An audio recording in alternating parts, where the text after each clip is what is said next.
Okay, what we got is a default problem here. We got three flashes. Three flashes on our fault condition scale is pressure switch failed to close. So what I'm going to do is I'm going to check voltage coming into the board for the heat on this inducer motor. This inducer motor is very hot, so I'm suspecting that it may be bad, but I'm going to check the voltage just to make sure we got 24 volts coming in to the motor. I'm going to be checking from common to W2. And I'll also check to make sure, we don't have any split wires or anything.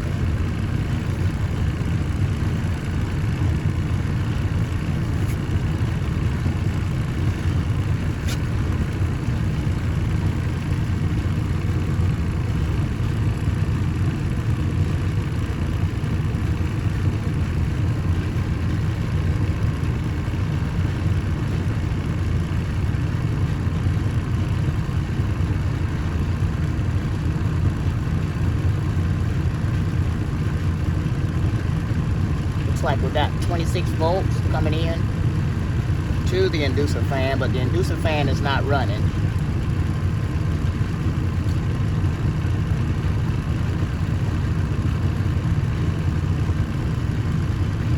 There we go.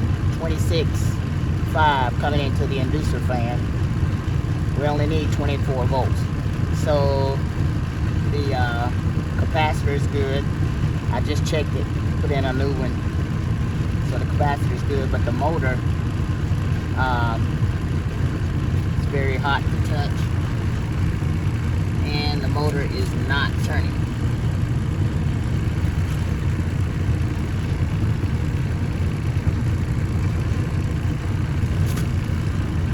So my next option is to just go ahead and change the inducer fan motor out, and so we can be supplied.